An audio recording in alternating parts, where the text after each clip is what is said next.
ලෝකයටම මේ වෙද්දි ස්වභාවික ආපදාවන් රාශියක්ම සිදුවන කාලවකවානුවක් වෙලා තියෙනවා. මේ කාලය කොහොම වුණත් මේ කතා කරන්න හදන්නේ පසුගියදා කොරියාවේ ඇති වුණු ලැබුගිනි තත්ත්වය. මේ හදිසි තත්ත්වය නිසා බොහෝ වශයෙන් ජීවිත හානිය වගේම දේපල හානි සිද්ධ වුණා.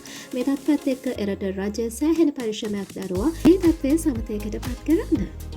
BTS group එක කියලා කියන අපි හැමෝම ගොඩක් ආදරය කරන group එකක්. ඉතින් මේ group එකේ ලාභාලතම සමාජිකයා තමයි ජංකුක් කියලා කියන්නේ. ඉතින් ඔහු මේ තත්ත්වය වෙනුවෙන් 1 බිලියනයක් පරිත්‍යාග කළා තියෙනවා. ඉතින් මේ වෙද්දී එරට මේ ඇති වෙලා තියෙන තත්ත්වයට සුපරකට සමාගමක් වුණු Samsung සමාගම තමයි විශාල මුදලක් පරිත්‍යාග කළා තියෙන්නේ. ඒ 1 බිලියන 3ක මුදල් ප්‍රමාණයක්. ඒ වගේම තමයි තවත් සුප්‍රකට ආර්ථික සන්නාම කිහිපයක්ම මේ සඳහා මූල්‍යමය වශයෙන් දායකත්වය ලබා දීලා තියෙනවා. 1 බිලියන 1.5 1.5 ආදී වශයෙන්. ඉතින් තනි පුද්ගලයෙක් විදිහට වැඩිම මුදලක් මේ වෙන එක මේ ආපදා තත්ත්වයට පත් වූවන්ගේ සුබ සාධනය වෙනුවෙන් පරිත්‍යාග කරලා තියෙන්නේ අපි හැමෝම ආදරය කරන BTS group එකේ ජංකුක් සින්.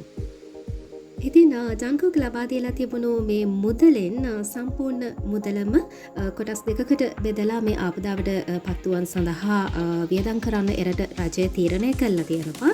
ඒ තමයි ඔහු ලබා දීලා තියෙන මුදලින් 1 මිලියන 500ක් ලැබුකින්ෙන් නිවාස සහ අනිකුත් දෑවලට හානි වුවන්ට ලබා දෙනවා කියලා තමයි සඳහන් වෙන්නේ. ඒ වගේම අනෙක් 1 මිලියන 500ක මුදල ගින්න මැඩපැත්වීමට උපකාර කරපු ආපදා මධ්‍යස්ථාන සහ ඒ නිලධාරීන් සඳහා ඒ වගේම ප්‍රතිකාර කටයුතු සඳහා යොදා ගන්න තීරණය කළා තියෙනවා කියලා තමයි වැඩි දුරටත් අපිට දැනගන්න ලැබෙන්නේ. ජංකුක් සටහනක් තබමින් කියලා තිබේ මේ දුෂ්කරතාවයෙන් සහ දුෂ්කරතාවයෙන් පෙළෙන හැම කෙනෙකුටම යම් උපකාරයක් මේ මුදලින් වනු ඇතයි මම බලාපොරොත්තු වෙනවා. ඒ වගේම මේ ලැබුකින් හේතුවෙන් දුෂ්කරතාවයන්ට පත්වන අයට සහ එය නිවා දැමීමට වෙහෙස මහන්සි වී වැඩ කරන සෑම කෙනෙකුටම ඉක්මනින් ඔවුන්ගේ සාමකාමී දෛනික ජීවිතයට අපසු යා හැකියි කියලා මම බලාපොරොත්තු වෙනවා කියලා වැඩි දුරටත් සටහනක් තබමින් ඔහු කියලා තිබුණා. ඒ වගේම තමයි BTS group එකේ ලීඩර් RM විසින් ලැබුකින්ෙන් විපතට පත් වූවන්ට ආධාර කිරීම සඳහා මිලියන 100ක මුදලක් ලබා දීලා තියෙනවා.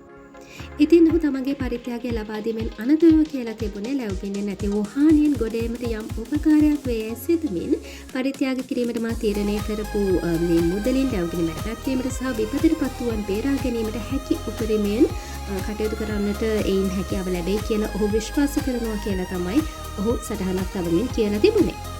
කොරියාවට විතරක් නෙවෙයි මුළු ලෝකයටම මේ වෙද්දී ස්වභාවික හානි එන්නම සිදුවන ප්‍රමාණය වැඩි වෙනවා. ඉතින් කොහේ හිටියත් කොයි දේ කළත් අනිවාර්යයෙන්ම තමන්ගේ පරිස්සම ගැන වගේම වටපිටාවේ පරිස්සම ගැන අනිවාර්යයෙන්ම හිතන්න කියන කාරණයක් ආයෙත් මතක් කරනවා.